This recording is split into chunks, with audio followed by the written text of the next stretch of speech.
एक दूसरे के ऊपर गिरते चले हुए, नीचे जो लोग दब गए वो निकल नहीं पाए। उत्तर प्रदेश के हाथरस में 2 जुलाई को मची भगदड़ में 123 लोगों की मौत के बाद भी बाबा सूरजपाल पर कोई खास चर्चा होती नहीं दिखाई दे रही है। सूरजपाल उर्फ नारायण साकार हरि उर्फ भोले बाबा का प्रवचन सुनने के लिए 2.5 लाख से अधिक लोग फुलरई मंगल गढ़ी गांव में जुट गए थे।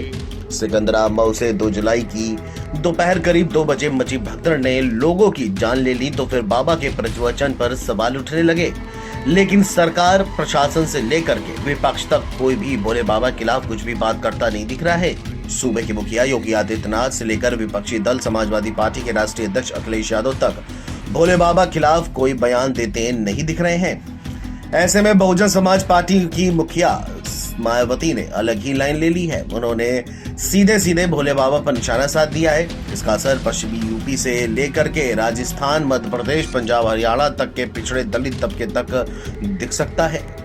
दरअसल अब तक प्रशासन, सरकार और विपक्ष की ओर से भी कार्यक्रम के आयोजकों पर ही सारा टीकरा फोड़ा गया है।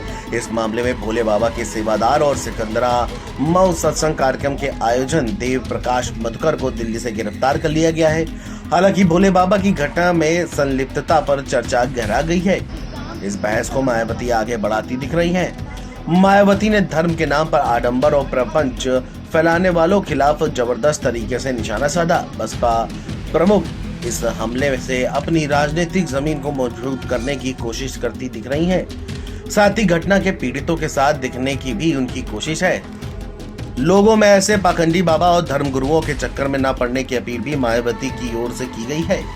यूपी की राजनीति में मायावती हमेशा जाटव वोट बैंक को आधार मानकर अपनी राजनीति करती रही हैं। करीब 12% जाटव के साथ 25% बहुजन वोट बैंक पर मायावती अपना कब्जा मानती रही हैं। बहुजन समाज पार्टी के गठन के बाद से ही धार्मिक आडंबर और भेदभाव के खिलाफ मोर्चा उन्होंने खोल दिया है।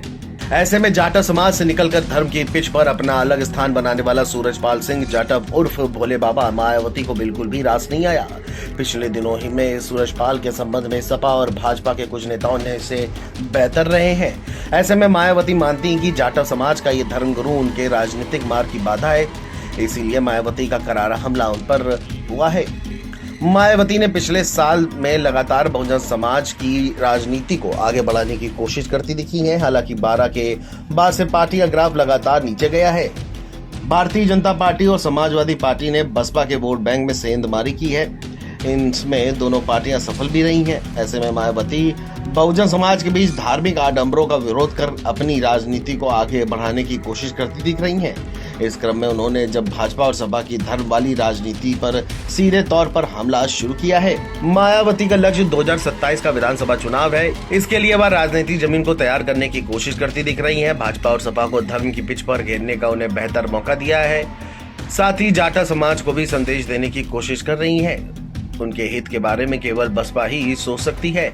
ऐसे में मायावती के बयान काफी अलग दिखते हैं। 1999 में पुलिस की नौकरी छोड़कर अपना आश्रम शुरू करने के बाद सूरजपाल ने नारायण साकार हरि की परिकल्पना पेश की। मंदिरों की जगह मानव कल्याण को पूजा बताया। लोग उसकी तरफ आकर्षित होने लगे। उसने अपने सत्संगों में पाखंड का खूब विरोध किया। खुद को भक्तों का सेवादार बताता रहा और धीरे धीरे साकार विश्व हरि ने खुद को भोले बाबा कहलवाना शुरू कर दिया। सूरजपाल ने लोगों की धार्मिक भावनाओं को अपनी तरफ मोड़ा। बदलती सत्ता के साथ उसके संबंध तमाम राजनीतिक दलों से रहे। मायावती काल में उसका रसूख किसी से छिपा नहीं है। हालांकि मायावती उसके खिलाफ करारा हमला करती दिखाई दे रही है। Video desk NBT online.